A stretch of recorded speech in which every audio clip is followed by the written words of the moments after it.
Sir ಅದ್ ಹೆಂಗ್ ಸಾಧ್ಯ? ಒಂದೇ ಮನೇಲಿ ಇಬ್ರು ಮೂರ್ ಜನ ಸೆಲೆಕ್ಟ್ ಆಗೋದಕ್ ಸಾಧ್ಯ ಇದೆಯಾ? ಅಧಿಕಾರಿಗಳು ಮಕ್ಳೇ ಹೆಂಗ್ ಸೆಲೆಕ್ಟ್ ಆಗ್ತಾರೆ ಸರ್?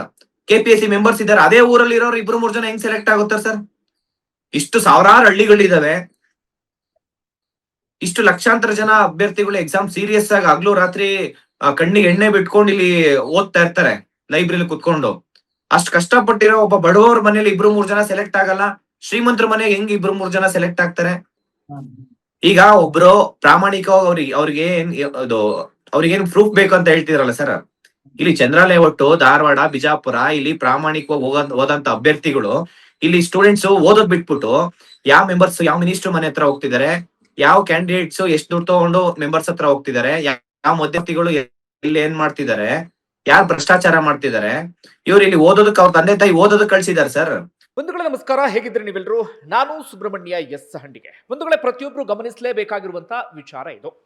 ಇತ್ತೀಚೆಗೆ ಒಂದು ವಿಚಾರಕ್ಕೆ ಸಂಬಂಧಪಟ್ಟ ಹಾಗೆ ನಮ್ಮ ರಾಜ್ಯದಲ್ಲಿ, ಅದರಲ್ಲೂ ಕೂಡ ಧಾರವಾಡದಲ್ಲಿ ದೊಡ್ಡ ಮಟ್ಟಿಗೆ ಪ್ರತಿಭಟನೆ ನಡೆದಿತ್ತು. ಅದು ನೇಮಕಾತಿ ವಿಳಂಬಕ್ಕೆ ಸಂಬಂಧಪಟ್ಟ ಹಾಗೆ. ರಾಜ್ಯದಲ್ಲಿ ಸರಿಯಾದ ರೀತಿಯಲ್ಲಿ ನೇಮಕಾತಿ ಆಗ್ತಿಲ್ಲ ಅಂತ ಹೇಳಿ ದೊಡ್ಡ ಮಟ್ಟಿಗೆ ಪ್ರತಿಭಟನೆ ಆಯಿತು. ಅದಾದ ಬಳಿಕ ಒಂದಷ್ಟು ಬೆಳವಣಿಗೆ ಎಲ್ಲವೂ ಕೂಡ ಆಯಿತು. ಅಂದ್ರೆ ರಾಜ್ಯ ಸರ್ಕಾರದ ಮೇಲೆ ಇರುವಂತ ಒಂದು ಆರೋಪ ಅಂದ್ರೆ ಆ ನೇಮಕಾತಿಗೆ ಸಂಬಂಧಪಟ್ಟ ಹಾಗೆ.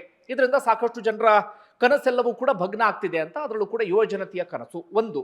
ಮತ್ತೊಂದು, ಈ ಪ್ರಕ್ರಿಯೆಗಳೆಲ್ಲವನ್ನು ಕೂಡ ನಡೆಸುವಂತ ಕೆಪಿಎಸ್ಸಿ ಎನ್ನುವಂತ ಸಂಸ್ಥೆ ನಮ್ಮಲ್ಲೊಂದಿದೆ. ಈ ಕೆಪಿಎಸ್ಸಿ ಅಂತಿದ್ದ ಹಾಗೆ ನಮಗೆ ನೆನಪಾಗೋದು ಭ್ರಷ್ಟಾಚಾರ ಎನ್ನುವಂತ ಪದ. ಯಾಕಂದ್ರೆ ಮತ್ತೆ ಮತ್ತೆ ಮತ್ತೆ ಆರೋಪಗಳು ಕೇಳಿ ಬರ್ತಾನೆ ಇರುತ್ತೆ. ಏನೇನು ಆರೋಪ? ಒಂದು, ಸರಿಯಾದ ರೀತಿಯಲ್ಲಿ ಪಾರದರ್ಶಕತೆ ಇಲ್ಲ, ಮತ್ತೊಂದು ಲಂಚ, ಮತ್ತೊಂದು ಭ್ರಷ್ಟಾಚಾರ, ಅಲ್ಲಿರುವಂತಹ ಹುದ್ದೆಗಳನ್ನ ದುಡ್ಡಿಗೋಸ್ಕರ ಮಾರಾಟವನ್ನ ಮಾಡ್ತಾರೆ. ಇಂತಹ ಆರೋಪಗಳೆಲ್ಲವೂ ಕೂಡ ಕೇಳಿ ಬರ್ತಾರೆ. ಹೊಸದೇನಲ್ಲ ಬಿಡಿ, ಎಷ್ಟೋ ವರ್ಷಗಳಿಂದ ಬೇರೆ ಬೇರೆ ಸರ್ಕಾರ ಇದ್ದಂಥ ಸಂದರ್ಭದಲ್ಲೂ ಕೂಡ ಅಂಥದ್ದೇ ಆರೋಪ ಇದೆ. ಸ್ವತಃ ಒಂದಷ್ಟು ಪ್ರಭಾವಿ ಸಚಿವರೇ ಹೇಳಿಕೆಗಳನ್ನು ಕೊಟ್ಟಿದ್ದು ಕೂಡ ಇದೆ. ಆ ಕೆಪಿಎಸ್ಸಿ ಎನ್ನುವಂಥ ಸಂಸ್ಥೆಯನ್ನು ಮುಚ್ಚಬೇಕ್ರಿ ಎನ್ನುವಂಥ ರೀತಿಯಲ್ಲಿ. ಆದರೆ ಯಾರಿಗೂ ಏನು ಮಾಡೋದಕ್ಕೂ ಕೂಡ ಸಾಧ್ಯ ಆಗ್ತಾ ಇಲ್ಲ. ಹೈಕೋರ್ಟ್ ಕೂಡ ಸಾಕಷ್ಟು ಸಂದರ್ಭದಲ್ಲಿ ಚೀಮಾರಿಯನ್ನ ಹಾಕಿಬಿಟ್ಟಿದೆ ಆ ಕೆಪಿಎಸ್ಸಿ ಎನ್ನುವಂಥ ಸಂಸ್ಥೆಗೆ. ಇದೆಲ್ಲವೂ ಕೂಡ ಹಳೆಯ ವಿಚಾರವ. ಈಗ ಹೊಸ ವಿಚಾರಕ್ಕೆ ಬರ್ತೇನೆ. ಈಗ ಮತ್ತೊಂದು ಗಂಭೀರವಾದಂಥ ಆರೋಪ ಕೇಳಿ ಬಂದಿದೆ. ರಾಜ್ಯದಲ್ಲಿ ಬಹಳ ದೊಡ್ಡ ಮಟ್ಟಿಗೆ ಚರ್ಚೆಯೂ ಕೂಡ ಆಗೋದಕ್ಕೆ ಶುರುವಾಗಿದೆ. ಅದೇನು ಅಂದ್ರೆ, ಈ KS ಪರೀಕ್ಷೆ ನಡೆದಿತ್ತು, ಗೆಜೆಟೆಡ್ ಪ್ರೊಫೆಷನರಿ ಪರೀಕ್ಷೆ ನಡೆದಿತ್ತು. ಆ ಪರೀಕ್ಷೆ ಆರಂಭದಲ್ಲೇ ಒಂದಷ್ಟು ಎಡವಟ್ಟುಗಳೆಲ್ಲವೂ ಕೂಡ ಆಗಿತ್ತು. ನಿಮ್ಮೆಲ್ಲರಿಗೂ ಕೂಡ ನೆನಪಿರಬಹುದು, ಆ ಸಂದರ್ಭದಲ್ಲಿ ಕನ್ನಡ ಟ್ರಾನ್ಸ್ಲೇಷನ್ ಸರಿಯಾಗಿ ಮಾಡೋದಕ್ಕೆ ಬಂದಿರಲಿಲ್ಲ. ಅಂದ್ರೆ ಎಂಥ ದರಿದ್ರ ವ್ಯವಸ್ಥೆ ಅಂದ್ರೆ, ನೆಟ್ಟಗೊಂದು ಪರೀಕ್ಷೆಯನ್ನು ಕೂಡ ಮಾಡೋದಕ್ಕೆ ಆಗಿರಲಿಲ್ಲ. ಪೂರ್ವಭಾವಿ ಪರೀಕ್ಷೆಯ ಸಂದರ್ಭದಲ್ಲಿ ಸರಿಯಾದ ರೀತಿಯಲ್ಲಿ ಟ್ರಾನ್ಸ್ಲೇಷನ್ ಆಗಿರಲಿಲ್ಲ. ಹೀಗಾಗಿ ಪರಿಸ್ಥಿತಿ ಎಲ್ಲಿಗೆ ಬಂತು ಅಂದ್ರೆ, ಅಭ್ಯರ್ಥಿಗಳು ಪ್ರತಿಭಟನೆ ಮಾಡಿದ ಕಾರಣಕ್ಕಾಗಿ ಮರುಪರೀಕ್ಷೆಯನ್ನು ನಡೆಸಬೇಕಾದಂಥ ಪರಿಸ್ಥಿತಿ ಎದುರಾಯಿತು. ಮರುಪರೀಕ್ಷೆಯ ಸಂದರ್ಭದಲ್ಲಿ ಮತ್ತೆ ಟ್ರಾನ್ಸ್ಲೇಷನ್ ಅಲ್ಲಿ ಎಡವಟ್ಟು. ಅದಾದ ನಂತರ ಏನೋ ಒಂದಷ್ಟು ಬೆಳವಣಿಗೆಗಳೆಲ್ಲವೂ ಕೂಡ ಆಗಿ ಅಂತಿಮವಾಗಿ ಆ ಪೂರ್ವಭಾವಿ ಪರೀಕ್ಷೆ ಒಂದು ಮುಗಿಯುತ್ತೆ. ಅದಾದ ಬಳಿಕ ಮೈನ್ಸ್ ಕೂಡ ಮುಗಿದು ಹೋಗಿಬಿಡುತ್ತೆ. ಇತ್ತೀಚೆಗೆ ಆ ಮುಖ್ಯ ಪರೀಕ್ಷೆಗೆ ಸಂಬಂಧಪಟ್ಟ ಹಾಗೆ ರಿಸಲ್ಟ್ ಬಂದಿದೆ. ಒಂದಷ್ಟು ಮಂದಿ ಸಂದರ್ಶನಕ್ಕೆ ಆಯ್ಕೆ ಆಗಿದ್ದಾರೆ. 384 ಹುದ್ದೆಗೆ ನಡೆದಿರುವಂತ ಪರೀಕ್ಷೆ ಅದು. ನೀಟಾಗಿ ಬಿಡಿಸಿ ಬಿಡಿಸಿ ಹೇಳ್ತಿದ್ದೀನಿ, ಅರ್ಥ ಮಾಡ್ಕೊಳ್ಳಿ. ಈಗ ಕೇಳಿ ಬಂದಿರುವಂತ ಆರೋಪ ಏನಪ್ಪಾ ಅಂದ್ರೆ, ಒಂದು ಕೊಠಡಿಯಲ್ಲಿ 24 ಅಭ್ಯರ್ಥಿಗಳು ಪರೀಕ್ಷೆಯನ್ನು ಬರೀತಾರಲ್ಲ, ಒಂದು ಕೊಠಡಿಯಲ್ಲಿ 24 ಅಭ್ಯರ್ಥಿಗಳು ಪರೀಕ್ಷೆಯನ್ನು ಬರೀತಾರಲ್ಲ, ಆ 24 ಮಂದಿಯಲ್ಲಿ ಹೆಚ್ಚು ಕಡಿಮೆ 14ರಿಂದ 15 ಮಂದಿ ಆಯ್ಕೆ ಆಗಿದ್ದಾರೆ. ಅಂದ್ರೆ ಒಂದೇ ಕೊಠಡಿಯಿಂದ 15 ಮಂದಿ ಆಯ್ಕೆ ಆಗಿಬಿಟ್ಟಿದ್ದಾರೆ. ಅದು ಕೂಡ ಸೀರಿಯಲ್ ನಂಬರ್ ಆಧಾರದ ಮೇಲೆ 17, 18, 19, 20, 21 ಈ ರೀತಿಯಾಗಿ ಸಾಲಾಗಿ ಆಯ್ಕೆ ಹಾಕೊಂಡು ಹೋಗಿದ್ದಾರೆ. ಹಾಗೆ ಒಂದೇ ಕುಟುಂಬಕ್ಕೆ ಸಂಬಂಧಪಟ್ಟಂತವ್ರು ಒಂದು 3 ಜನ ಆಯ್ಕೆ ಆಗಿಬಿಟ್ಟಿದ್ದಾರೆ. ಹಾಗೆ ಯಾರೊಬ್ರು ತಂದೆನೋ ತಾಯಿನೋ KS ಆಫೀಸರ್ ಇದ್ದಾರಂತೆ, ಅದರಲ್ಲೊಬ್ರದು ಇನ್ನೊಬ್ರು ಯಾರೋ ಅವರ ರಿಲೇಟಿವ್ ಅಂತೆ. ಅಂಥದ್ದೊಂದಷ್ಟು ಆರೋಪಗಳೆಲ್ಲವೂ ಕೂಡ ಕೇಳಿ ಬರ್ತಾ ಇದೆ. ಹೀಗಾಗಿ ಅಭ್ಯರ್ಥಿಗಳು ಇದೀಗ ಮತ್ತೊಮ್ಮೆ ಪ್ರತಿಭಟನೆಯನ್ನು ಆರಂಭಿಸಿದ್ದಾರೆ, ಅಥವಾ ಜೋರಾಗಿ ವಾಯ್ಸ್ ರೈಸ್ ಮಾಡ್ತಾ ಇದ್ದಾರೆ. ಏನಂತ? ಅದು ಹೇಗೆ ಸಾಧ್ಯ? ಒಂದೇ ಕೊಠಡಿಯಲ್ಲಿ 14ರಿಂದ 15 ಅಭ್ಯರ್ಥಿಗಳು ಆಯ್ಕೆ ಆಗೋದಿಕ್ಕೆ ಹೇಗೆ ಸಾಧ್ಯ? ಸೀರಿಯಲ್ ನಂಬರ್ ಆಧಾರದ ಮೇಲೆ ಆಯ್ಕೆ ಆಗೋದಿಕ್ಕೆ ಹೇಗೆ ಸಾಧ್ಯ? ಒಂದೇ ಕುಟುಂಬದ 3-4 ಆಯ್ಕೆ ಆಗೋದಿಕ್ಕೆ ಹೇಗೆ ಸಾಧ್ಯ? ಇವರ ಆರೋಪ ಏನಪ್ಪಾ ಅಂದ್ರೆ, ಪ್ರಭಾವಿಗಳ ಮಕ್ಕಳಿಗೋಸ್ಕರ ಅಲ್ಲೇನೋ ಗೋಲ್ಮಾಲ್ ಎಲ್ಲವೂ ಕೂಡ ನಡೆದಿದೆ ಅಂತ ಹೇಳಿ. ಇದೇ ವಿಚಾರಕ್ಕೆ ಸಂಬಂಧಪಟ್ಟ ಹಾಗೆ ಮಾತನಾಡೋದಕ್ಕೆ ನನ್ನ ಜೊತೆಗೆ ವಿದ್ಯಾರ್ಥಿಗಳ ಪರವಾಗಿ ನಿರಂತರವಾಗಿ ಹೋರಾಟವನ್ನ ಮಾಡ್ಕೊಂಡು ಬಂದಿರುವಂತ ಕಾಂತಕುಮಾರ್ ಅವರಿದ್ದಾರೆ. ಅವ್ರನ್ನ ನಾನು ಮಾತಾಡಿಸ್ತಾ ಹೋಗ್ತೀನಿ. ಕಾಂತಕುಮಾರ್ ಅವರೇ ನಮಸ್ಕಾರ. ನಮಸ್ತೆ ಸರ್. ನಮಸ್ತೆ ಸರ್. ಸರ್, ಈಗ ನನ್ನ ಮೊದಲ ಪ್ರಶ್ನೆ ಅಂದ್ರೆ ಇದು ಕೇವಲ ಅಭ್ಯರ್ಥಿಗಳಿಗೆ ಅಥವಾ ಯುವಕ ಯುವತಿಯರಿಗೆ ಮಾತ್ರ ನಾವು ಅರ್ಥ ಮಾಡಿಸೋದಲ್ಲ, ಇದು ಜನಸಾಮಾನ್ಯರಿಗೂ ಕೂಡ ನಾವು ಅರ್ಥ ಮಾಡಿಸ್ಬೇಕೀಗ. ಅಂದ್ರೆ ಈ ಯುವಕರ ಅಥವಾ ಯುವತಿಯರ ತಂದೆ ತಾಯಿಗೂ ಕೂಡ ನಾವು ಅರ್ಥ ಮಾಡಿಸ್ಬೇಕು. ಹಾಗಾಗಿ ಸ್ವಲ್ಪ ಬಿಡಿಸಿ ಹೇಳ್ಬೋದಾ, ಅಂದ್ರೆ ನಿಮ್ಮ ಆರೋಪ ಏನು ಅಂತ ಹೇಳಿ, ಜನಸಾಮಾನ್ಯರಿಗೂ ಅರ್ಥ ಆಗುವ ರೀತಿಯಲ್ಲಿ. ಕಾಂತಕುಮಾರ್ ಅವರೇ. ಸರ್, ಈಗ ಕೆಪಿಎಸ್ಸಿ ಅಂತ ಬಂದ್ರೆ, ಈಗ KS ಎಕ್ಸಾಮ್ಸ್ ಅಲ್ಲಿ ಸುಮಾರು ಈ ನೋಟಿಫಿಕೇಶನ್ ಆಗಿದೆ 2024 ಫೆಬ್ರವರಿ ಸರ್. ಅದಾದ್ಮೇಲೆ ಇದು ಆಗಸ್ಟ್ 27ನೇ ತಾರೀಕು ಎಕ್ಸಾಮ್ಸ್ ಆಗುತ್ತೆ, ಪ್ರಿಲಿಮ್ಸ್ ಎಕ್ಸಾಮ್ ಆಗುತ್ತೆ. ತಿರ್ಗಾ ಮತ್ತೆ ಈ ಒಂದು ಟ್ರಾನ್ಸ್ಲೇಷನ್ ಎರರ್ ಮಾಡಿರ್ತಾರೆ, more than 50 questions translation error ಇರುತ್ತೆ. ಈ ಒಂದು ಎಕ್ಸಾಮ್ಸ್ ನಾವು ಸೆಪ್ಟೆಂಬರ್ 2ನೇ ತಾರೀಕು ಹೋರಾಟ ಮಾಡಿದಾಗ ಅದನ್ನ ರೀ ಎಕ್ಸಾಮ್ ಮಾಡ್ತಾರೆ ಸರ್, KS ಎಕ್ಸಾಮ್. ಅದಾದ ನಂತರ ಮತ್ತೆ ಡಿಸೆಂಬರ್ ಅಲ್ಲಿ ತಿರ್ಗಾ ಮತ್ತೆ ರೀ ಎಕ್ಸಾಮ್ ಆಗುತ್ತೆ ಸರ್. ಫಸ್ಟ್ ಏನ್ ಮಿಸ್ಟೇಕ್ ಮಾಡಿದ್ರು ಅದಕ್ಕಿಂತ ಜಾಸ್ತಿ ಮಿಸ್ಟೇಕ್ ಮತ್ತೆ ಕನ್ನಡ ಟ್ರಾನ್ಸ್ಲೇಷನ್ ಎರರ್ ಆಗುತ್ತೆ ಸರ್. ಮತ್ತೆ ಎಲ್ರು ಹೋರಾಟ ಮಾಡಿ ಎಷ್ಟೆಲ್ಲ ಮತ್ತೆ ಗವರ್ಮೆಂಟ್ ವಿರುದ್ಧ ಹೋರಾಟಿ KPSC ವಿರುದ್ಧ ಸಾಕಷ್ಟು ಹೋರಾಟ ಮಾಡಿದ್ದಾದ್ಮೇಲೆ ಅವ್ರು ಏನು ಸರ್ಕಾರ ಆಗಿರ್ಬೋದು KPSC ಆಗಿರ್ಬೋದು ಏನು ತಲೆ ಕೆಡ್ಸ್ಕೊಂಡಿರಲ್ಲ ಸರ್. ಅದಾದ್ಮೇಲೆ ಕೋರ್ಟ್ ಹೋಗ್ತೀವಿ, ಮತ್ತೆ ಧಾರವಾಡದಿಂದ ಬೆಂಗಳೂರು ತನಕ ಪಾದಯಾತ್ರೆ ಮಾಡ್ತೀವಿ ಸ್ಟೂಡೆಂಟ್ಸ್ ಎಲ್ಲ ಸೇರ್ಕೊಂಡು. ಕೋರ್ಟ್ ಹೋದಾಗ ಇನ್ನೇನು ಲಾಸ್ಟ್ ಇನ್ನೊಂದು ವೀಕ್ ಎಕ್ಸಾಮ್ಸ್ ಇದೆ ಅಂದ್ರೆ ಮೇ 3ನೇ ತಾರೀಕಿಂದ ಎಕ್ಸಾಮ್ ಸ್ಟಾರ್ಟ್ ಆಗುತ್ತೆ ಸರ್.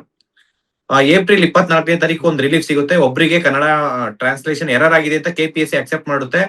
ಒಂದ್ ಕ್ಯಾಂಡಿಡೇಟ್ಗೆ ಪ್ರಿಲಿಮ್ಸ್ ಪಾಸ್ ಆಗಿಲ್ಲ ಅಂತ ಅಂದ್ರೂ ಮೇನ್ಸ್ ಗೆ ಅವಕಾಶ ಮಾಡ್ಕೊಡ್ತಾರೆ ಸರ್. ಆ ಒಂದ್ ಕ್ಯಾಂಡಿಡೇಟ್ ಏನ್ ಜಡ್ಜ್ಮೆಂಟ್ ಕಾಪಿ ಇಟ್ಕೊಂಡು ಎಲ್ರು 350 ಜನ ಕ್ಯಾಂಡಿಡೇಟ್ಸ್ ಕೋರ್ಟ್ ಹೋದವ್ರಿಗೆಲ್ಲರಿಗೂ ರಿಲೀಫ್ ಸಿಗುತ್ತೆ ಸರ್. 350 ಜನಕ್ಕೆ KS ವಿತೌಟ್ ಪ್ರಿಲಿಮ್ಸ್ ಪಾಸ್ ಆಗ್ದಿರಾ KS ಮೇನ್ಸ್ ಗೆ ಅವಕಾಶ ಮಾಡ್ಕೊಡ್ತಾರೆ ಸರ್. ಮಾಡ್ಕೊಟ್ಟಾದ್ಮೇಲೆ ಇನ್ನೇನ್ ನಾಳೆ ಎಕ್ಸಾಮ್ ಇರುತ್ತೆ. ಇವತ್ತು ರಾತ್ರಿ 1 ಗಂಟೆ ಮಧ್ಯರಾತ್ರಿ 2 ಗಂಟೆ ತನಕ ಅಡ್ಮಿಟ್ ಕಾರ್ಡ್ ಇಶ್ಯೂ ಮಾಡ್ತಾರೆ. ಎಕ್ಸಾಮ್ ಸೆಂಟರ್ ಹೋಗಿ ಎಕ್ಸಾಮ್ ಬರೀತಾರೆ ಸರ್. ನೆಕ್ಸ್ಟ್ ಡೇ ಸ್ವಲ್ಪ ಜನ ಅದ್ರಲ್ಲಿ ಮೆಜಾರಿಟಿ ಒಂದು 70-80% ಎಕ್ಸಾಮ್ ಬರೀತಾರೆ ಸರ್.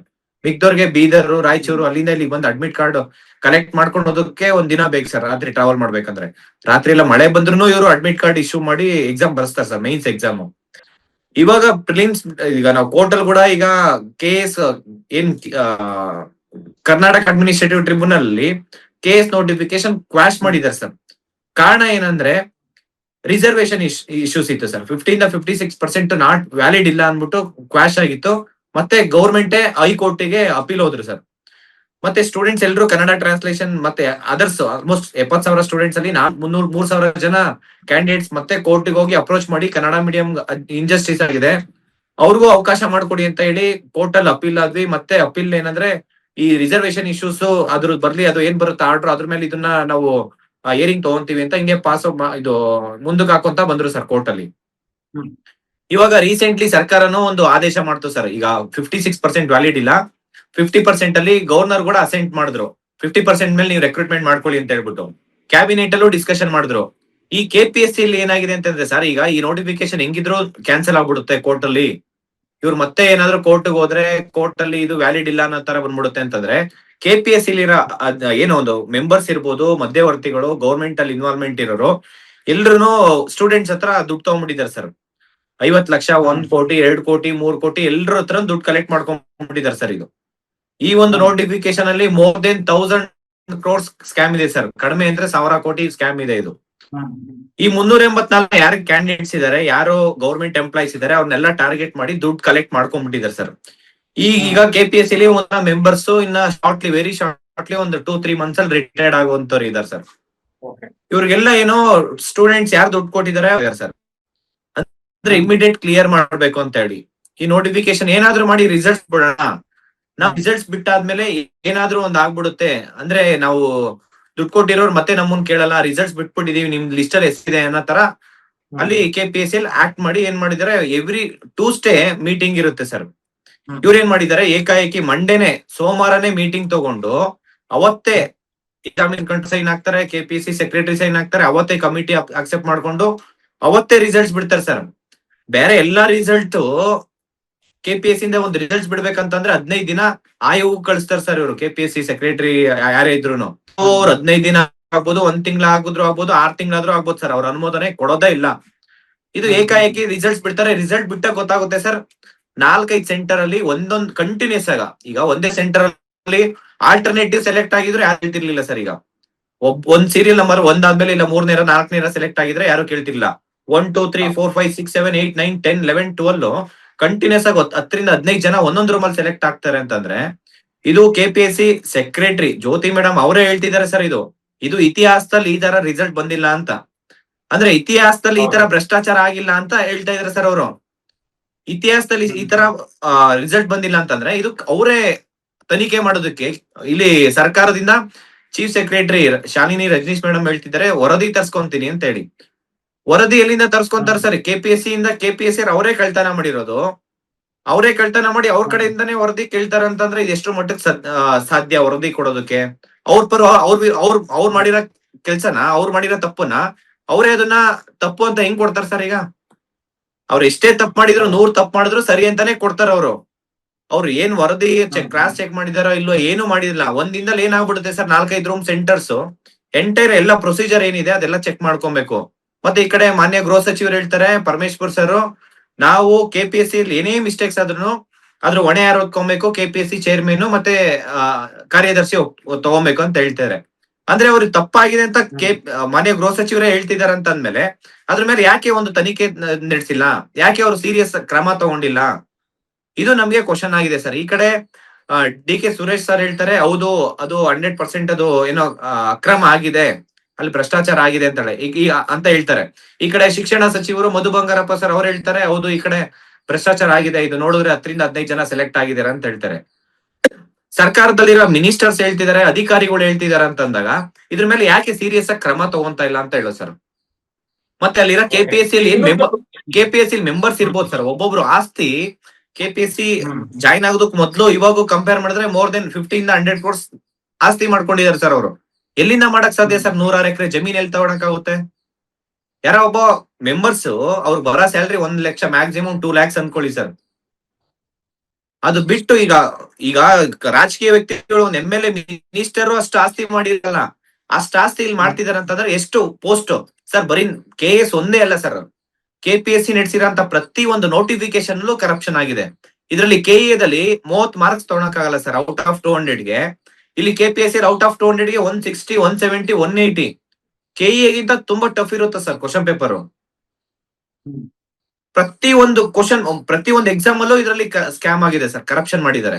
ಬರೀ ಇದೊಂದೇ ಅಂತ ಹೇಳ್ತಾ ಇಲ್ಲ ಸರ್ ನಾನು, ಪ್ರತಿ ಒಂದು ಎಕ್ಸಾಮ್ಸ್ ಅಲ್ಲೂ ಇವರು ಸರ್ ಒಂದು ಟ್ರಾನ್ಸ್ಪರೆನ್ಸಿ ಮೇಂಟೈನ್ ಮಾಡಿಲ್ಲ, ಒಂದು ಅಕೌಂಟಬಿಲಿಟಿ ಮೇಂಟೈನ್ ಮಾಡಿಲ್ಲ.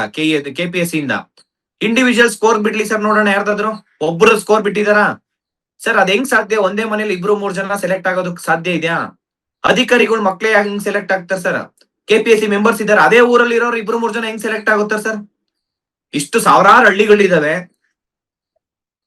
ಇಷ್ಟು ಲಕ್ಷಾಂತರ ಜನ ಅಭ್ಯರ್ಥಿಗಳು ಎಕ್ಸಾಮ್ ಸೀರಿಯಸ್ ಆಗಿ ಹಗಲು ರಾತ್ರಿ ಕಣ್ಣಿಗೆ ಎಣ್ಣೆ ಬಿಟ್ಕೊಂಡು ಇಲ್ಲಿ ಓದ್ತಾ ಇರ್ತಾರೆ ಲೈಬ್ರರಿಲಿ ಕುತ್ಕೊಂಡು. ಅಷ್ಟು ಕಷ್ಟಪಟ್ಟಿರೋ ಒಬ್ಬ ಬಡವರ ಮನೇಲಿ 2-3 ಜನ ಸೆಲೆಕ್ಟ್ ಆಗಲ್ಲ, ಶ್ರೀಮಂತರ ಮನೆಗೆ ಹೆಂಗ್ 2-3 ಜನ ಸೆಲೆಕ್ಟ್ ಆಗ್ತಾರೆ? ಕಷ್ಟಪಟ್ಟು ಪ್ರಾಮಾಣಿಕವಾಗಿ ಓದಂತಾರ ಮಕ್ಳು ಯಾಕೆ ಸೆಲೆಕ್ಟ್ ಆಗ್ತಾ ಇಲ್ಲ? ಈಗ 1:3 ಏನ್ ಮಾಡಿದಾರೆ ಅಂದ್ರೆ ಸರ್, ಇವರು ಕೆಲವರು ಅಲ್ಲೊಬ್ರನ್ನ ಸ್ವಲ್ಪ ಪ್ರಾಮಾಣಿಕವಾಗಿ ಓದಿರೋರ್ನ ಆಡ್ ಆಗಿದ್ದಾರೆ ಸರ್. ಈಗ 1:3 ಫೈನಲಿಸ್ಟ್ 1:1 ಬರೋಷ್ಟೊತ್ತಿಗೆ ಯಾರು ದುಡ್ಡು ಕೊಟ್ಟಿದ್ದಾರೆ ಅಷ್ಟು ಜನನ 1:1 ಬರ್ತಾರೆ ಸರ್ ಇವರು. ಈಗ ಮುಂಚೆ 250 ಮಾರ್ಕ್ಸ್ ಇತ್ತು ಸರ್ ಇಂಟರ್ವ್ಯೂ. ಅದೇ ಬಿಜೆಪಿ ಸರ್ಕಾರ ಇದ್ದಾಗ ನಾವೇ ಅಪ್ರೋಚ್ ಮಾಡಿದ್ವಿ ಸರ್, ಇಂಟರ್ವ್ಯೂ ಮಾರ್ಕ್ಸ್ ಬೇರೆ ಎಲ್ಲ PWDಗೂ ಎಕ್ಸಾಮ್ ಇತ್ತು, ಇದಕ್ಕೂ ಅಷ್ಟೇ 250 ಇದ್ದಿದ್ದು 25 ಮಾರ್ಕ್ಸ್ ತಗೊಂಡ್ಬಂದ್ವಿ. 25 ಮಾರ್ಕ್ಸ್ ಅಲ್ಲಿ ಮಿನಿಮಮ್ 10 ಕೊಡ್ಬೇಕು, ಮ್ಯಾಕ್ಸಿಮಮ್ 20 ಕೊಡ್ಬೇಕು. ಆ 10 ಮಾರ್ಕ್ಸ್ ಅಲ್ಲಿ ಏನು ಮಾಡಕ್ಕಾಗಲ್ಲ ಸರ್, ಅವ್ರು ಏನು ಮಾಡಕ್ಕಾಗಲ್ಲ ಅಂತ ಹೇಳ್ಬಿಟ್ಟು ಇವಾಗ ಮೈನ್ಸ್ ಅಲ್ಲಿ ಇಷ್ಟ ಬಂದವ್ರಿಗೆಲ್ಲ ಇವರು ಕ್ವಶನ್ ಪೇಪರ್ ಕೊಟ್ಬಿಟ್ಟಿದ್ದಾರೆ ಸರ್. ಇವರು ಕ್ವಶನ್ ಪೇಪರ್ ಬಂಡಲ್ ಓಪನ್ ಆಗಿದೆ ಅಂತ ಅಂದ್ರೆ ಇದ್ರ ಎಷ್ಟರ ಮಟ್ಟಿಗೆ ಇದ್ರ ಮೇಲೆ ತನಿಖೆ ಆಗಿ ಎಲ್ಲೆಲ್ಲಿ ಕ್ವಶನ್ ಪೇಪರ್ ಕೊಟ್ಟಿದ್ದಾರೆ, ಯಾರ್ಯಾರಿಗೆ ಕ್ವಶನ್ ಸಿಕ್ಕಿದೆ, ಹೆಂಗ್ ಇವರೆಲ್ಲ ಸೆಲೆಕ್ಟ್ ಆಗೋದಕ್ಕೆ ಸಾಧ್ಯ? ಒಂದು ಸತಿ ಆದ್ರೂ ಇವ್ರು ತನಿಖೆ ಮಾಡ್ತಿದ್ದಾರೆ ಸರ್. ಇವರು ಕೇಳಿದ್ರೆ ಪ್ರೂಫ್ ಬೇಕಂತ ಹೇಳ್ತಾರೆ. ಹೌದು, ನನಗೆ ಇನ್ನೊಂದು ಪ್ರಶ್ನೆಗೆ ನಾನು ಬರ್ತೀನಿ. ಅದು ನಾನೊಂದು ವಿಡಿಯೋ ಕೂಡ ವೈರಲ್ ಆಗ್ತಾ ಇತ್ತು, ನಾನು ನೋಡ್ತಾ ಇದ್ದೆ. ಅಂದ್ರೆ ಈಗ ಒಳ್ಳೆ ಹೆಸರು ಮಾಡಿರುವಂತ ಒಬ್ಬ ಪೊಲೀಸ್ ಆಫೀಸರ್ ಅವರೇ ಹೇಳ್ತಾ ಇದ್ರು, ನಾನು KPSC ಪರೀಕ್ಷೆನ ಬರೆದಿದ್ದೆ, ಅಲ್ಲಿ ದುಡ್ಡು ಕೇಳಿಬಿಟ್ರು, ಆ ಕಾರಣಕ್ಕಾಗಿ ನನಗೆ ಅಲ್ಲಿ ಕಂಟಿನ್ಯೂ ಮಾಡಕ್ ಸಾಧ್ಯ ಆಗ್ಲಿಲ್ಲ ಅಂತ. ಜನಕ್ಕೆ ಅರ್ಥ ಆಗ್ಲಿಲ್ಲ ಅನ್ನೋ ಕಾರಣಕ್ಕೆ ಅದೊಂದು ಇಲ್ಲಿ ಪ್ರಸ್ತಾಪ ಮಾಡಿದೆ. ಹಾಗೆ ಇನ್ನೊಂದು ವಿಚಾರವನ್ನ ನೀವು ಹೇಳ್ತಾ ಇದ್ರಿ, MLA ಮಕ್ಕಳು ಕೂಡ ಇದ್ದಾರೆ, ಪ್ರಭಾವಿಗಳ ಮಕ್ಕಳು, ಅವರಿಗೋಸ್ಕರ ಅಲ್ಲಿ ಸೇಲ್ ಎಲ್ಲವೂ ಕೂಡ ನಡೆದು ಬಿಟ್ಟಿದೆ ಅಂತ. ಯಾರ್ದಾದ್ರೂ ಹೆಸರು ಹೇಳ್ಬೋದಾ ಅಥವಾ ಅದು ಏನದು? ಸರ್ ಇದು 100% ಸತ್ಯ ಸರ್. ಇದು MLA ಮಕ್ಕಳು ಏಕಾಏಕಿ ಎಕ್ಸಾಮ್ ಲಿಸ್ಟ್ ಅಲ್ಲಿ ಹೆಸರಿರ್ತಾರೆ ಅಂತಂದ್ರೆ ನೀವು ಅದು ತುಂಬಾ ಶಾಕಿಂಗ್ ನ್ಯೂಸ್ ಇತ್ತು ಸರ್ ಇದು. ಯಾಕೆಂದ್ರೆ ಅವರೆಲ್ಲ ಬೇರೆ ಬೇರೆ ಎಕ್ಸಾಮ್ಸ್ ಅಲ್ಲಿ ಸ್ಕೋರ್ ಬರ್ದಿರಲ್ಲ, ಬೇರೆ ಎಕ್ಸಾಮ್ ಬರ್ದಿರಲ್ಲ, ಡೈರೆಕ್ಟ್ KS ಎಕ್ಸಾಮ್ ಬರೀತಾರೆ, KS ಅದ್ರಲ್ಲಿ ಲಿಸ್ಟ್ ಇರ್ತಾರೆ ಅಂತಂದ್ರೆ ಅದ್ ಹೆಂಗೆ ಎಷ್ಟು ಮಟ್ಟಕ್ಕೆ ಸಾಧ್ಯ ಸರ್ ಇದು? ಬರೀ MLA ಅಂತಾನೆಲ್ಲ ಸರ್, ಮಿನಿಸ್ಟರ್ ರಿಲೇಟಿವ್ಸ್ ಇರ್ತಾರೆ, ಮತ್ತೆ KPSC ಮೆಂಬರ್ಸ್ ಸರ್, ಅವರು ಫಾರ್ ರಿಲೇಟಿವ್ಸ್, ಮತ್ತೆ ಅದೇ ಊರಲ್ಲಿ ಇರೋಂತ ಹೆಂಗ್ ಸೆಲೆಕ್ಟ್ ಆಗೋಕೆ ಸಾಧ್ಯ ಇರುತ್ತೆ ಹೇಳಿ ಸರ್? ಈಗ ನಾನೇ ಹೇಳ್ತಾ ಇದ್ರೆ ಏನೋ ಅನ್ಬೋದು ಸರ್. ಈಗ ಇಡೀ ರಾಜ್ಯದಲ್ಲಿ ಪ್ರತಿ ಒಬ್ರುನು ಹೌದು KPSC ಭ್ರಷ್ಟಾಚಾರ ಆಗ್ತಾ ಇದೆ. ಈಗ ದೊಡ್ಡ ದೊಡ್ಡ ಅಧಿಕಾರಿಗಳು, ಈಗ ಒಬ್ರು ಕಮಿಷನರ್ ಹೇಳ್ತಾ ಇದಾರೆ ಅಂತಂದ್ರೆ ನನ್ಗೆ KPSC ಇಂದ ದುಡ್ಡು ಕೇಳಿದಾರೆ ಅಂತ ಅಂದಾಗ ಅದ್ರ ಬಗ್ಗೆ ಸೀರಿಯಸ್ ಕೆಪಿಎಸ್ಸಿ ಮೇಲೆ ಯಾಕೆ ಸೀರಿಯಸ್ ಕ್ರಮ ತಗೊಂತ ಇಲ್ಲ? ಕೆಪಿಎಸ್ಸಿ ಯಾಕೆ ಎಕ್ಸಾಮ್ ಬರೀಬೇಕು, ಯಾಕೆ ಫೀಸ್ ಕಟ್ಬೇಕು, ಯಾಕೆ ಟೈಮ್ ವೇಸ್ಟ್ ಮಾಡ್ಬೇಕು? ಮತ್ತೆ ಇಷ್ಟೆಲ್ಲ ಸಿಸ್ಟಮ್ ಇಷ್ಟು ಕರೆಕ್ಟ್ ಅಂತಂದಾಗ ಸರ್ಕಾರ ಕೆಪಿಎಸ್ಸಿ ಯಾಕೆ ಎಕ್ಸಾಮ್ ನೋಟಿಫಿಕೇಶನ್? ಸರ್ UPSC ಕೊಡ್ಬೋದಲ್ಲ ಎಲ್ಲ ನೋಟಿಫಿಕೇಶನ್ಸ್. ಈಗ ಪ್ರತಿ ವರ್ಷ ನೋಟಿಫಿಕೇಶನ್ ಮಾಡಿ UPSC ಕೊಡ್ಬೋದು, KS ನೋಟಿಫಿಕೇಶನ್ ಎಷ್ಟಾದ್ರೂ ಇರ್ಲಿ. ಇಲ್ಲ ಗ್ರೂಪ್ C ಸಿಲೆಬಸ್ ಎಲ್ಲ ಎಕ್ಸಾಮ್ಸ್ KE ಕೊಡ್ಲಿ ಸರ್, ಇಲ್ಲ ಬೇರೆ ಇನ್ನೊಂದು ಇಂಡಿಪೆಂಡೆಂಟ್ ಬಾಡಿ ಓಪನ್ ಮಾಡ್ಲಿ ಇವರಿಗೆ. ಹೌದು, ನಾನು ಮತ್ತೆ ಇದೇ ಪರೀಕ್ಷೆ ವಿಚಾರಕ್ಕೆ ಬರ್ತೀನಿ. ಅದೇ KPSC ಸೆಕ್ರೆಟರಿ ಅವರು ಮಾತನಾಡುವಾಗ ಒಂದು ಮಾತನ್ನು ಹೇಳ್ತಾ ಇದ್ರು. ಅಂದ್ರೆ ನೀವು ಆಗ ಪ್ರಸ್ತಾಪ ಮಾಡಿದ್ರಿ, ಅದನ್ನೇ ಮತ್ತೊಮ್ಮೆ ರಿಪೀಟ್ ಮಾಡ್ತೀನಿ ಜನಕ್ಕೆ ಗೊತ್ತಾಗ್ಲಿ ಅನ್ನೋ ಕಾರಣಕ್ಕಾಗಿ. ಅವ್ರು ಒಪ್ಕೊಳ್ತಾ ಇದ್ದಾರೆ, ಹೌದು ಒಂದೇ ಕೊಠಡಿಯಲ್ಲಿ ಹೈಯೆಸ್ಟ್ ಅಭ್ಯರ್ಥಿಗಳ ಆಯ್ಕೆಯಾಗಿದ್ದು ಹೌದು ಅಂತಿದ್ದಾರೆ. ಅದ್ರ ಜೊತೆಗೆ ಅವ್ರು ಹೇಳ್ತಾ ಇರೋದು ಭ್ರಷ್ಟಾಚಾರ ಆಗಿಲ್ಲ, ಇದೊಂದು ಇತಿಹಾಸವೇ ನಿರ್ಮಾಣ ಆಗಿದೆ ಎನ್ನುವಂತ ಮಾತನ್ನು ಹೇಳ್ತಾ ಇದ್ರು. ಪ್ರಪ್ರಥಮ ಬಾರಿಗೆ ಇಂಥದ್ದೊಂದು ಆಗಿದೆ ಅಂತ. ಜೊತೆಗೆ ಅವ್ರು ಕೇಳ್ತಾ ಇರೋದು ಏನಪ್ಪಾ ಅಂದ್ರೆ, ಬರೀ ಆರೋಪ ಮಾಡಬೇಡಿ, ಸಾಕ್ಷಿ ಕೊಡಿ, ಏನಾದ್ರು ಪ್ರೂಫ್ ಇದ್ರೆ ಕೊಡಿ, ಮುಂದೆ ನೋಡೋಣ ಅನ್ನೋ ರೀತಿಲಿ. ಸರ್ ಈಗ ನಾನು KPSC ಸೆಕ್ರೆಟರಿ ಏನ್ ಇವಾಗ ಜ್ಯೋತಿ ಮೇಡಮ್ ಇದಾರಲ್ಲ ಸರ್, ಅವ್ರಿಗೆ ನಿಜ ಹೇಳ್ಬೇಕಂತಂದ್ರೆ ಅವರು ರೀಸೆಂಟ್ ಬಂದಿರೋದು. ಎಕ್ಸಾಮ್ಸ್ ಕಂಡಕ್ಟ್ ಮಾಡ್ಬೇಕಾದ್ರೆ ಇರ್ಲಿಲ್ಲ, ಕ್ವಶನ್ ಪೇಪರ್ ಲೀಕ್ ಆಗ್ಬೇಕಾದ್ರೆ ಇರ್ಲಿಲ್ಲ, ಈ ಒಂದು ಅಷ್ಟೆಲ್ಲ ಭ್ರಷ್ಟಾಚಾರ ಆಗ್ಬೇಕಾದ್ರೆ ಇವ್ರು ಇರ್ಲಿಲ್ಲ. ಮತ್ತೆ ಅಲ್ಲಿ ಎಕ್ಸಾಮಿನೇಷನ್ ಒಳಗಡೆ ಏನೇನ್ ಆಗ್ತಾ ಇದೆ ಅಂತಾನು ಗೊತ್ತಿಲ್ಲ ಅವರಿಗೆ.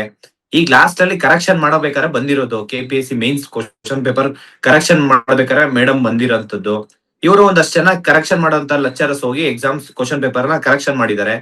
ಅದರಲ್ಲಿ ಇವರು KPSC ಏನ್ ಮೆಂಬರ್ಸ್ ಇರ್ಬೋದು, ಮಧ್ಯವರ್ತಿಗಳು ಇರ್ಬೋದು, ಆನ್ಸರ್ ಶೀಟೇ ಮನೆಗೆ ತಗೊಂಡೋಗಿ ಬರ್ದ್ಬಿಟ್ಟು ವಾಪಸ್ ತಗೊಂಬಂದ್ ಇಲ್ಲಿ ಇಟ್ಟಾಗ ಇವ್ರಿಗೆ ಏನು, ಈಗ ಮೇಡಮ್ ಅವ್ರು ಹೇಳ್ತಿದ್ದಾರೆ ಇತಿಹಾಸ ಅಂತ ಹೇಳಿ. ಅದ್ ಹೆಂಗೆ ಇತಿಹಾಸ ಆಗುತ್ತೆ? ಇತಿಹಾಸ ಅಲ್ಲ, ಅದು ಭ್ರಷ್ಟಾಚಾರ ಅಂತ ಹೇಳಿ ಅವರೇ ಇಂಡೈರೆಕ್ಟ್ ಆಗಿ ಹೇಳ್ತಾ ಇದಾರೆ ಸರ್ ಇದನ್ನ. ಈಗ ಒಬ್ರು ಪ್ರಾಮಾಣಿಕವಾಗಿ ಅವ್ರಿಗೆ ಅದು ಅವ್ರಿಗೇನ್ ಪ್ರೂಫ್ ಬೇಕು ಅಂತ ಹೇಳ್ತಿದ್ರಲ್ಲ ಸರ್, ಇಲ್ಲಿ ಚಂದ್ರಲೇಔಟ್, ಧಾರವಾಡ, ಬಿಜಾಪುರ ಇಲ್ಲಿ ಪ್ರಾಮಾಣಿಕವಾಗಿ ಹೋದಂತ ಅಭ್ಯರ್ಥಿಗಳು, ಇಲ್ಲಿ ಸ್ಟೂಡೆಂಟ್ಸ್ ಓದೋದ್ ಬಿಟ್ಬಿಟ್ಟು ಯಾವ ಮೆಂಬರ್ಸ್ ಯಾವ ಮಿನಿಸ್ಟರ್ ಮನೆ ಹತ್ರ ಹೋಗ್ತಿದ್ದಾರೆ, ಯಾವ ಕ್ಯಾಂಡಿಡೇಟ್ಸ್ ಎಷ್ಟು ದುಡ್ಡು ತಗೊಂಡು ಮೆಂಬರ್ಸ್ ಹತ್ರ ಹೋಗ್ತಿದ್ದಾರೆ, ಯಾವ ಮಧ್ಯರ್ಥಿಗಳು ಇಲ್ಲಿ ಏನ್ ಮಾಡ್ತಿದ್ದಾರೆ, ಯಾರು ಭ್ರಷ್ಟಾಚಾರ ಮಾಡ್ತಿದ್ದಾರೆ. ಇವ್ರು ಇಲ್ಲಿ ಓದೋದಕ್ಕೆ ಅವ್ರ ತಂದೆ ತಾಯಿ ಓದೋದಕ್ಕೆ ಕಳ್ಸಿದಾರೆ ಸರ್. ಇವ್ರು ಇಲ್ಲಿ ಪ್ರೂಫ್ ಹುಡ್ಕೊಂಡ್ ಕುತ್ಕೊಳಕ್ ಆಗಲ್ಲ. ಅವ್ರ ಕೆಲ್ಸ ಏನು ಸರ್? ಅವ್ರ ಕೆಲ್ಸ ಅದು ಮಾಡೋಂಥದ್ದು ಅವ್ರ ಕೆಲ್ಸ. ಇಲ್ಲ ನಮ್ ಕೈಯಲ್ಲಿ ಆಗಲ್ಲ, ಆಯ್ತು CBI ಕೊಡ್ಲಿ, ಲೋಕಾಯುಕ್ತ ಕೊಡ್ಲಿ, ಇಲ್ಲ ಹೈಕೋರ್ಟ್ ಒಂದು ಜಡ್ಜ್ ಮುಖಾಂತರ ಒಂದು ಕಮಿಟಿ ರಚನೆ ಮಾಡ್ಬಿಟ್ಟು ತನಿಖೆ ಮಾಡಿ ಅಂತ KPSC ಸೆಕ್ರೆಟರಿ ಮೇಡಮ್ ಹೇಳ್ಬೋದಾಯ್ತು. ಇವತ್ತು ಇಲ್ಲ ಇದು ಭ್ರಷ್ಟಾಚಾರ ಆಗಿಲ್ಲ, ಇಲ್ಲ ಇದು ಪ್ರಾಮಾಣಿಕವಾಗಿದೆ ಅಂತ ಹೇಳಿ ಹೆಂಗೆ ಪ್ರೂವ್ ಮಾಡಿ ಆಯ್ತು? ಪ್ರೂವ್ ಮಾಡ್ಬೇಕಲ್ಲ ಸರ್. ಈಗ ಇಂಡಿವಿಜುವಲ್ ಸ್ಕೋರ್ ಬಿಡ್ಬೇಕಾಯ್ತು, ಪ್ರಿಲಿಮ್ಸ್ದು ಮೇನ್ಸ್ ಯಾರ್ಯಾರು ಬರ್ತಿದ್ದಾರೆ ಅವ್ರದ್ದು ಸ್ಕೋರ್ ಲಿಸ್ಟ್ ಬಿಡ್ಬೇಕಾಯ್ತು, ಅಡ್ರೆಸ್ ಬಿಡ್ಬೇಕಾಯ್ತು, ಕ್ಯಾಟಗರಿ ಬಿಡ್ಬೇಕಾಯ್ತು. ಆಯ್ತು ಎಲ್ಲಾನು ಇಷ್ಟೆಲ್ಲ ಹೇಳ್ತಾರಲ್ಲ ಪ್ರೂಫ್ ಇಲ್ಲ ಅಂತ ಹೇಳಿ. ಆಯ್ತು ಇವಾಗ ಮೇನ್ಸ್ ಕ್ವಶನ್ ಪೇಪರ್ ಎಲ್ರಿಗೂ RTI ಆಗ್ತಾರೆ ಸರ್, ಇಲ್ಲಾಂದ್ರೆ ಎಲ್ರಿಗೂ ಅಪ್ಲೋಡ್ ಮಾಡಕ್ ಹೇಳಿ ವೆಬ್ಸೈಟ್ ಅಲ್ಲಿ, ಬೆಸ್ಟ್ ಅಲ್ಲ ಸರ್. ಈಗ ಇಂಡಿವಿಜುವಲ್ ಜಾಸ್ತಿ ಜನ ಇಲ್ಲ ಸರ್, 1152 ಜನ ಇದ್ದಾರೆ. ಆ mains question paper answer sheet ನ ತಗೊಂಡು ಒಂದು ತನಿಖೆ ಮಾಡ್ಲಿ, ಇಲ್ಲ CBI ಎನ್ಕ್ವೈರಿ ಕೊಡ್ಲಿ. ಈಗ ಅದ್ರಲ್ಲಿ ಯಾರು 3 hours ಅಲ್ಲಿ ಕ್ವಶನ್ ಪೇಪರ್ ಬರೆಯೋದಕ್ಕೂ ಆನ್ಸರ್ ಬರೆಯೋದಕ್ಕೂ ಮನೇಲಿ ಆರಾಮಾಗಿ ಕುತ್ಕೊಂಡ್ ಬರೆಯೋದಕ್ಕೂ ತುಂಬಾ ಡಿಫ್ರೆನ್ಸ್ ಇರುತ್ತೆ ಸರ್. ಅದನ್ನ ಕ್ರಾಸ್ ಚೆಕ್ ಮಾಡ್ಬೋದಲ್ಲ ಇವರು. ಅದೇ ಜಾಸ್ತಿ ಇಲ್ಲ ಸರ್, ಯಾರು ಸೆಲೆಕ್ಟ್ ಆಗಿದ್ದಾರೆ ಇವಾಗ, ಈಗ ಯಾರ್ದು ಹೈಯೆಸ್ಟ್ ಮಾರ್ಕ್ಸ್ ಬಂದಿದೆ, ಮತ್ತೆ ಅವ್ರು ಗೊತ್ತಾಗುತ್ತೆ ಸರ್ ಸ್ಪೀಡ್ ಆಗಿ. ಯಾವ ಒಂದು ಆನ್ಸರ್ ಪೇಪರ್ ತಗೊಂಡ್ರೆ ಆರಾಮಾಗಿ ಯಾವ್ದು ಬರ್ದಿದ್ದಾರೆ, ಎಕ್ಸಾಮ್ ಸೆಂಟರ್ ಅಲ್ಲಿ ಯಾವ್ದು ಬರ್ದಿದ್ದಾರೆ. ಈಗ 1152 ಜನ ಚೆಕ್ ಮಾಡೋದು ದೊಡ್ಡ ವಿಚಾರ ಅಲ್ಲ ಸರ್. ಈಗ ಎಕ್ಸಾಮ್ ಸೆಂಟರ್ ಅಲ್ಲಿ 3 hour ಕ್ಯಾಂಡಿಡೇಟ್ ಬರ್ದಿದಾನ, ಅದು ಬರ್ದಿದ್ರೆ ಎಷ್ಟು ಪೇಜ್ ಬರ್ದಿರ್ಬೋದು, ಅದನ್ನೆಲ್ಲ ಕುತ್ಕೊಂಡು ಒಂದಷ್ಟು ಕ್ರಾಸ್ ಚೆಕ್ ಮಾಡೋದಕ್ಕೆ ಒಂದಷ್ಟು ಟೈಮ್ ಬೇಕಾಗುತ್ತೆ ಸರ್. ಅದು ನಿಮ್ ಕೈಯಲ್ಲಿ ಮಾಡಕ್ಕಾಗಿಲ್ಲ ಅಂತಂದ್ರೆ ಒಂದು ಹೈಕೋರ್ಟ್ ಜಡ್ಜ್ ಮುಖಾಂತರ ಒಂದು ಕಮಿಟಿ ರಚನೆ ಮಾಡಿ ಮಾಡ್ಬೋದಲ್ಲ ಸರ್. ಓಕೆ, ನಾನು ನಿಮ್ಮ ಮಾತಿಗೆ ಇನ್ನೊಂದು ಅದೇ ನಾನು ಆಡ್ ಆನ್ ಮಾಡ್ತೀನಿ, ಅಂದ್ರೆ ಜನಕ್ಕೆ ಗೊತ್ತಾಗ್ಲಿ ಅನ್ನೋ ಕಾರಣಕ್ಕಾಗಿ. ಅಂದ್ರೆ ಈಗ ನಿಮ್ಮ ಕಣ್ಣಿ ಕಾಣೋ ರೀತಿಯಲ್ಲಿ ಒಂದಷ್ಟು ಬೆಳವಣಿಗೆ ಆಗಿದೆ. ಅಂದ್ರೆ ಒಂದೇ ಕೊಠಡಿಯಲ್ಲಿ ಇಂತಿಷ್ಟು ಜನ ಆಯ್ಕೆ ಆಗಿದ್ದಾರೆ, ಸೀರಿಯಲ್ ನಂಬರ್ ಆಧಾರದ ಮೇಲೆ ಆಯ್ಕೆ ಆಗ್ಬಿಟ್ಟಿದ್ದಾರೆ, ಅಂದ್ರೆ ಬ್ಯಾಕ್ ಟು ಬ್ಯಾಕ್ ಆಯ್ಕೆ ಆಗ್ಬಿಟ್ಟಿದ್ದಾರೆ, ಒಂದೇ ಕುಟುಂಬದವ್ರು ಆಯ್ಕೆ ಆಗಿದ್ದಾರೆ, ಅಥವಾ ಅವ್ರಿಗೆ ಬೇಕಾದಂತ ಸಂಬಂಧಿಕರು ಆಯ್ಕೆ ಆಗ್ಬಿಟ್ಟಿದ್ದಾರೆ. ಕಣ್ಣಿಗೆ ನಮಗೆ ಇದು ಕಾಣಿಸ್ತಾ ಇದೆ. ಅಂದ್ರೆ ಇದಕ್ಕೆ ಯಾವುದೇ ಸಾಕ್ಷಿ ಅಥವಾ ಪ್ರೂಫ್ ಅದರ ಅವಶ್ಯಕತೆ ಇಲ್ಲ, ಇದೆಲ್ಲವೂ ಕೂಡ ನಮ್ಮ ಕಣ್ಣಿಗೆ ಕಾಣೋ ರೀತಿಯಲ್ಲಿ ಇದೆ. ಹೀಗಾಗಿ ನಮಗೆ ಅನುಮಾನ ಬಂದಿದೆ, ಆ ಕಾರಣಕ್ಕೆ ತನಿಖೆ ಆಗಬೇಕು, ತನಿಖೆ ಮೂಲಕ ಒಂದಷ್ಟು ವಿಚಾರಗಳು ಹೊರಗಡೆ ಬರಬೇಕು ಅನ್ನೋದು ನಿಮ್ಮ ಆಗ್ರಹ. ಖಂಡಿತ ಹೌದು ಸರ್. ಈಗ ಕಣ್ಣು ಮುಂದೆ ಕಾಣಿಸ್ತಾ ಇದೆ ಸರ್. ಈಗ ಒಂದೇ ನೇಮ್ ಅಲ್ಲಿ ಒಂದೇ ಮನೆ ಫ್ಯಾಮಿಲಿಯಲ್ಲಿ 2-3 ಜನ ಸೆಲೆಕ್ಟ್ ಆಗ್ತಾ ಇರೋಂಥದ್ದು, ಮತ್ತೆ ex-MLAಗಳು ಮಕ್ಕಳು ಸೆಲೆಕ್ಟ್ ಆಗಿರೋಂತ ಹೆಸರುಗಳು ಇದಾವೆ. ಮತ್ತೆ ಒಂದೇ ರೂಮ್ ಅಲ್ಲಿ ಒಂದೇ ಒಂದು ರೂಮ್ ಅಲ್ಲ ಸರ್, 4-5 ರೂಮ್ ಅಲ್ಲಿ 10-15 ಜನ ಒಂದು ಸೀರಿಯಸ್ ಕಂಟಿನ್ಯೂಸ್ ಆಗಿ ಸೀರಿಯಸ್ ವೈಸ್ ಇದೆ, 1 2 3 4 5 ಅಂತ ಹೇಳಿ. ಅಂತವ್ರ ಮೇಲೆ ಒಂದು ತನಿಖೆ ಮಾಡ್ಬೋದಾಯ್ತಲ್ಲ ಸರ್, ಕ್ರಾಸ್ ಚೆಕ್ ಮಾಡ್ಬೋದಾಯ್ತು.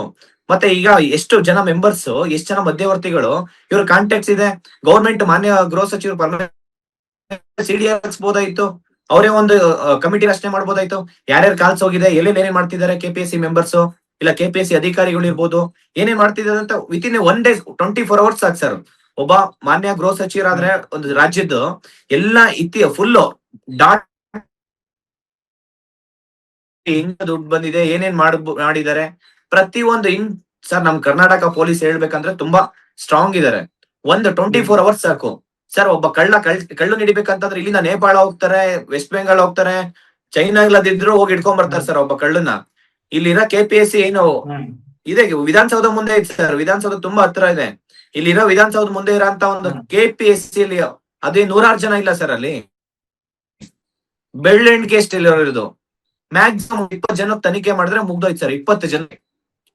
ಓಕೆ, ನಂದು ಇನ್ನೊಂದು ಪ್ರಶ್ನೆ ಅಂದ್ರೆ, ಹೌದು, ನಂದು ಇನ್ನೊಂದು ಪ್ರಶ್ನೆ ಅಂದ್ರೆ, ಈ KPSC ವಿರುದ್ಧ ಸಾಲ ಆರೋಪಗಳೆಲ್ಲವೂ ಕೂಡ ಕೇಳಿ ಬರ್ತದೆ. ಈ ವಿಚಾರದಲ್ಲೂ ಕೂಡ ಆರೋಪ ಇದೆ.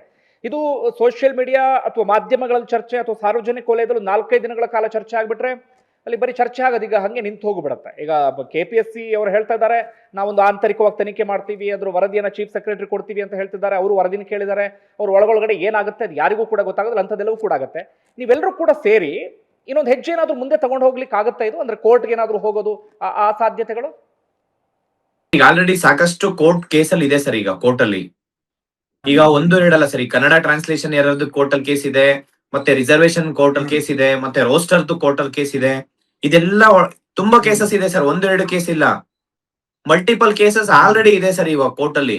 ಈಗ ಇದನ್ನೆಲ್ಲ ಪ್ರೂಫ್ ಆಗಿ ಇಟ್ಕೊಂಡು ಮತ್ತೆ ನಾವು ಏನಂತಂದ್ರೆ ಒಂದು ರಾಜ್ಯಪಾಲರಿಗೆ ಮನವಿ ಕೊಟ್ಟು ಮತ್ತೆ ಲೋಕಾಯುಕ್ತರಿಗೆ ಎಲ್ಲಾನು ಕೊಟ್ಟಾದ್ಮೇಲೆ ಎನ್ಕ್ವೈರಿ ಲಾಸ್ಟಿಗೆ ಇದನ್ನೆಲ್ಲ ನಾವು ಕೋರ್ಟ್ ಸಬ್ಮಿಟ್ ಮಾಡಿ ಅಲ್ಲಿಂದ ಅಟ್ಲೀಸ್ಟ್ ಒಂದು ಕಮಿಟಿ ರಚನೆ ಮಾಡಿ ಒಂದು ಎಂಕ್ವೈರಿ ಬೇಕಂತ ಹೇಳ್ಬಿಟ್ಟು ಪ್ರಯತ್ನ ಮಾಡ್ತಾ ಇದೀವಿ ಸರ್.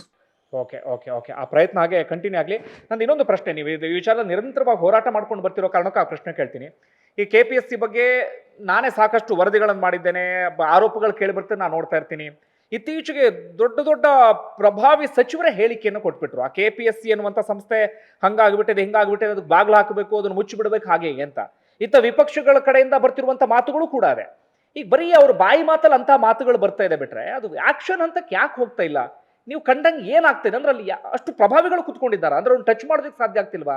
ಅಥವಾ ಯಾಕೆ ಅವ್ರ ಹತ್ರಕ್ಕೆ ಯಾರಿಗೂ ಹೋಗಕ್ಕೆ ಸಾಧ್ಯ ಆಗ್ತಿಲ್ಲ?